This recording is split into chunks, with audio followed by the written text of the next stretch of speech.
Mengedukasi atau memberikan pengetahuan kepada masyarakat tentang kesehatan adalah hal yang penting untuk meningkatkan derajat kesehatan.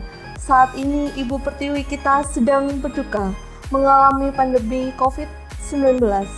Sudut pandang kali ini bersama dengan tenaga kesehatan berprestasi dalam penanganan COVID-19 tahun 2021.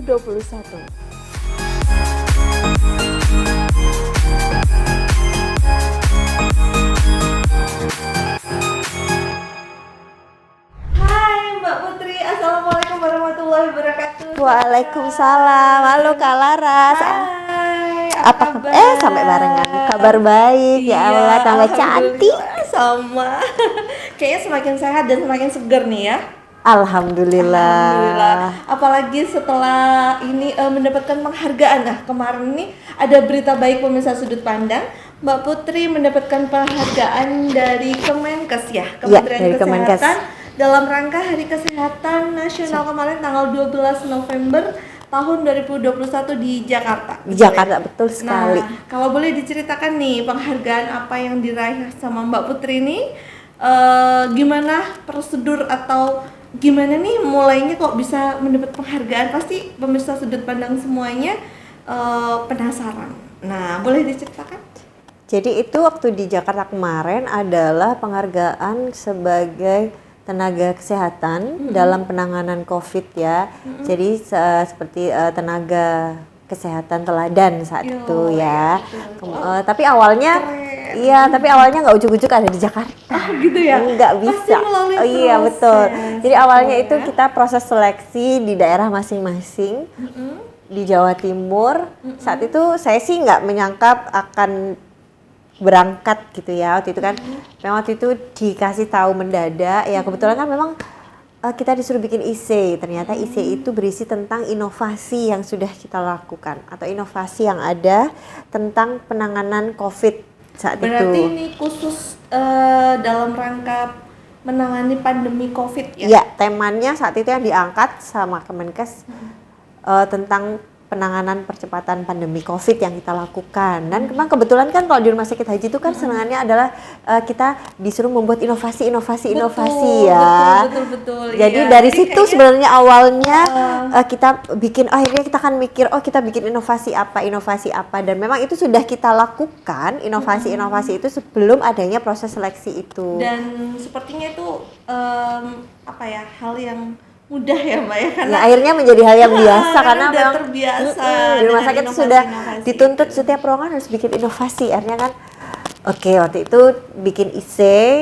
yang memang IC-nya agak mendadak sih ya beritanya. Jadi yang bikin saya salut adalah mendadak tapi juara 1. Alhamdulillah ya. Jadi tapi saya nggak kerja sendiri, saya dibantu sama teman-teman, khususnya teman-teman di ruangan Al-Aqsa 6. Kepala ruangan saya mendukung, kemudian teman-teman di sekitarnya mendukung, membantu saya mengerjakan IC juga teman-teman. Berarti dengan kerjasama bisa meraih apa yang kita impikan. Iya betul. Jadi saat itu mungkin bukan berarti ini untuk saya pribadi, tapi ini untuk semua teman-teman khususnya yang ada di Al-Aqsa 6 saat itu ya. Jadi karena kita memang kerjasama, paling enggak saya di situ sebagai pendobrak teman-teman. Ayo kita bikin ini, ayo kita begini, ayo gitu saat itu. Jadi istilahnya Mbak Putri ini ya teman-teman ya, jadi provokatornya. Iya, provokator baik ya kakak ya. Pastinya ya, provokator baik gitu ya. Iya, provokator untuk memajukan ya dunia kesehatan. Betul. Nah, yang bikin penasaran nih ya, pasti teman-teman atau sahabat-sahabat Sudut Pandang nih ya, apa sih isi esainya Mbak Putri ini sehingga bisa meraih juara 1 tingkat Provinsi Jawa Timur? Jadi kemarin tuh kita bikin esai yang akhirnya 3 inovasi sekaligus yang kita masukkan, yang memang saat itu sudah kita jalankan. Ada 3 ya? Iya, ada 3. Ada metal, melakukan media, melakukan edukasi lewat digital, kemudian ada Beeline atau besuk online, kemudian ada suling sudut healing. Oh, gitu. jadi ada metal, ada Beeline, ada suling. Nah, boleh dijelaskan mungkin sedikit-sedikit dari 3 inovasi tersebut. Iya, karena kalau metalnya itu kan kita melakukan edukasi lewat digital. Jadi kita memanfaatkan gadget, kita memanfaatkan media platform yang ada, seperti WhatsApp gitu ya untuk melakukan edukasi kepada pasien dan keluarga. Tahu sendiri kan Kak, kalau di pasien COVID tuh nggak boleh ada keluarga yang masuk untuk nungguin, nggak boleh ada yang besuk ya, kayaknya Jadi semua sama, sama semua yang melakukan. tenaga kesehatan yang ada yang lagi bertugas Iya, saat itu ya petugas di A6, perawat, sama ada petugas ya di A6 yang ada membantu. ini juga ya, apa istilahnya itu, relawan Yang membantu kita untuk menangani semua kebutuhan dari ujung rambut sampai ujung kaki, kebutuhannya pasien kita yang semua ya, iya, karena memang kan hal-hal terkecil ya. dan dari situ kan banyak timbul kecemasan pasien karena dia harus sendiri di dalam, kecemasan Yang keluarga. Iya, ya. biasanya harus ada keluarga. Jadi keluarga tuh kadang nanya, Mbak di dalam tuh diapain aja? Di dalam tuh malah ada yang tanya disuntik mati ya. Saya sampai iya gimana saya Betul. nggak- Pasti iya. banyak suudon dari Betul. para keluarga pasien. Kan di luar, apalagi tentang informasi yang COVID simpang siur nggak karu-karuan ya di luar sana. Jadi dari situ kita akhirnya bikin, kita gimana nih, karena ini udah era digital, kita memanfaatkan media yang ada, nggak usah bikin apa itu namanya aplikasi sendiri. Kita manfaatkan aja yang ada, kita melakukan edukasi lewat digital, lewat WhatsApp waktu itu yang kita gunakan. Kemudian besuk online kita juga menggunakan WhatsApp. Kita menjadwalkan ada besuk online untuk keluarga yang pengen tahu, pengen lihat kondisinya saat itu dan terkini. Cuman kita memang kalau besuk online itu kita melakukan janjian dulu ya sama keluarganya pasien. Jadi Ini biar benar-benar, karena begitu banyaknya pasien waktu itu ya, full ya sampai betul, kita janjian dulu, kita lihat kegiatan kita sudah selesai semua, baru kita bisa kita mau besok online jam berapa, ini keluarganya juga, kita kan juga ada privasi pasien, ada pasien yang nggak mau, ada pasien ya ada yang mungkin tidak mau, nggak usah deh gitu, nggak mau jadi dia pengen privacy ya, mungkin ya lebih ke sana. Jadi ada yang mau, ada yang enggak. Jadi kita nawarin dulu dari awal, depan penerimaan pasien baru kita udah jelaskan bahwa kita nih bisa nanti kalau mau video call, kita namanya besuk online, monggo silahkan. Jadi Bapak Ibu tetap di rumah, keluarga juga aman kan, nggak perlu datang ke rumah sakit. Dimana kan rumah sakit saat itu betul-betul ngeri ya, iya. Tempat yang tidak boleh dikunjungi masyarakat. Betul. Bahkan besuk pun selain penyakit COVID pun nggak boleh, iya, nggak boleh, nggak ada jam besuk kayaknya seluruh rumah sakit di Indonesia deh kayaknya ya saat itu. Kemudian inovasi lain, ini inovasinya buat petugas, tapi dampaknya dampaknya juga ke pasien karena saat itu di gelombang 1 ya alhamdulillah teman-teman lolos di gelombang 1 aman, gitu ya? Nggak ada yang kena karena akhirnya di gelombang kedua di mana virus mutasinya lebih ganas ya waktu itu ya. Jadi lebih cepat nularnya waktu itu di gelombang kedua, akhirnya sebagian besar teman-teman tumbang. Tumbang bergantian. Jadi saat itu yang ada backup yang tumbang. Mungkin karena kecapean. Betul, iya. Memakai hazmat yang tingkat stresnya ya? juga tinggi. Jadi benar-benar dulu waktu saya baca jurnal ada burnout bagi petugas kesehatan terutama perawat. Ternyata benar-benar terjadi di teman-teman. Jadi akhirnya dari situ menciptakan inovasi. Iya, ciptakan inovasi sebuah tempat sudut healing. Kita desain healing seminimalis mungkin kan kebetulan teman-teman di Al-Aqsa 6 ini Kak usianya di bawah 40 tahun semua. Jadi masih bener-bener jiwa muda gitu ya. Dan semangat tinggi. Iya, jiwa muda dan kan anak muda itu kan seneng nongkrong ya. Dan saat itu kita mikirnya dan nongkrong pun saat itu tidak dibolehkan. Enggak boleh kan. Jadi karena pengen ngopi, pengen apa. Jadi kita bikin yang namanya sudut healing itu untuk teman-teman melepas stres, penat, lelah setelah cantik gitu ya. Setelah kerja 3-4 jam ada di dalam ruangan dengan tertutup gitu ya. Seperti itu. Betul. Jadi kita memanfaatkan sudut lepas, mandi dulu, setelah itu mandi kita melepas lelah di situ. Tapi memang sudut healing itu kita bikin nggak boleh lama-lama di situ karena kan habis dari itu kita masih harus tetap kerja. Betul. Berarti kayak istilah isoma ya, Iya. istirahat sholat makan. Paling lama 30 menit.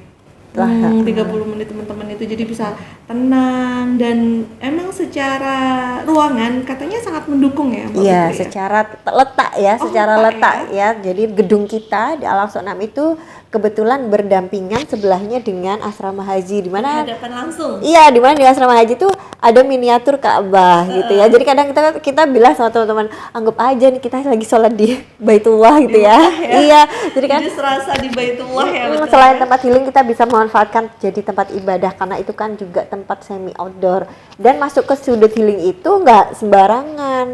Jadi kita tetap menerapkan prokes, iya. Dan sudah bersih Betul, semuanya ya. dan maksimal hanya Steril. 3 orang Betul-betul gitu. prokes ya. Jadi kita benar-benar gantian ya masuk ke situ, memanfaatkan, jadi bisa sambil oh ya Allah melihat Ka'bah ya. Kalau itu nggak boleh ya ke Mekah.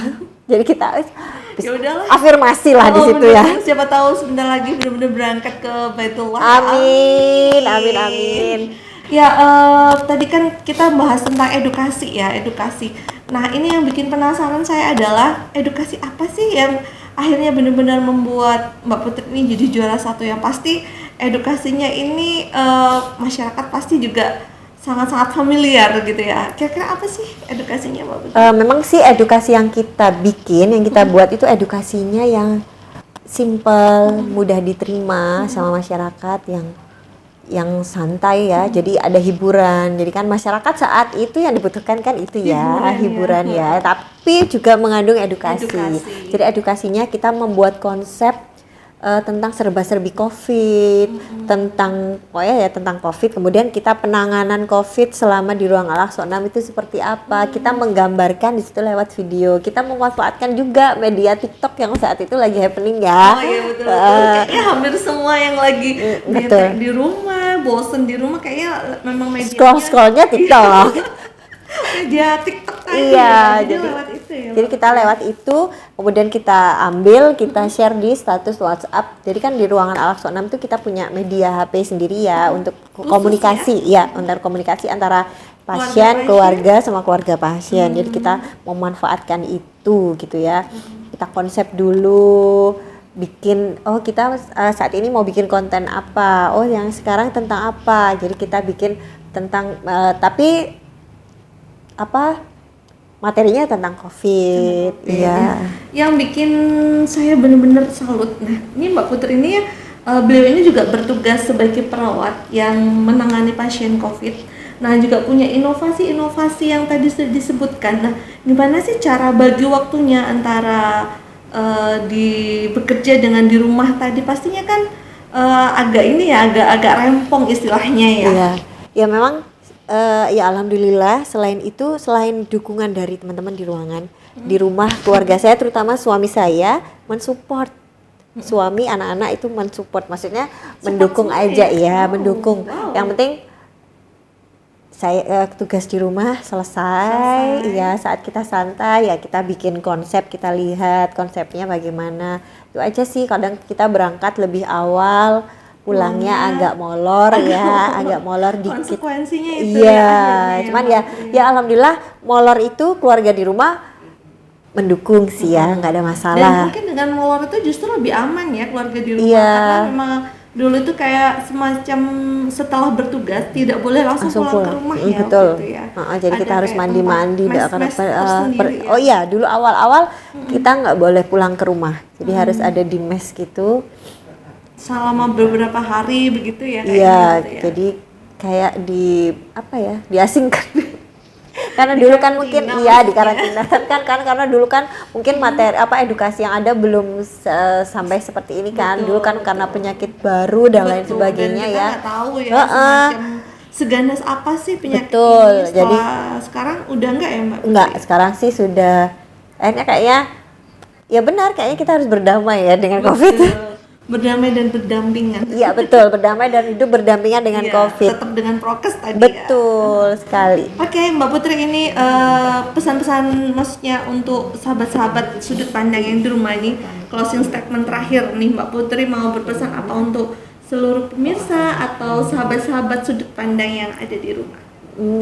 Pesannya sih ya cuman nggak perlu panik, nggak perlu takut, tidak perlu panik, berlebihan ya, tetap waspada aja dengan prokes gitu ya. Tadi tetap nomor 1 tetap prokes gitu. Kemudian untuk teman-teman mungkin teman-teman sejawat ya, manfaatkan nih kan rumah sakit nih inovasi teman-teman saya yang lain saya yakin inovasinya banyak lebih baik daripada saya nanti ke depan. Gitu ya. Iya. Jadi Mbak Putri istilahnya mempromotori di awal Betul. untuk inovasi, dan selanjutnya mungkin teman-teman yang lainnya mau inovasi, ayo didukung nih sama Mbak Putri ya. Iya, dan pasti rumah sakit pasti akan mendukung. Betul. Terus apalagi kira-kira untuk pesan-pesannya untuk sahabat-sahabat?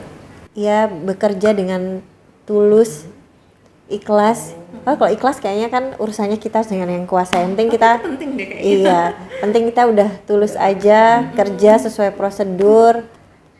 Ada cibiran sana sini selama apa yang kita lakukan itu adalah yang terbaik, apa yang kita lakukan itu baik, bukan ke hal yang negatif. Selama yang kita lakukan hal positif, cibiran itu telan aja udah, maju terus. Gitu ya. Iya, yang penting kita membuktikannya adalah dengan prestasi. Betul.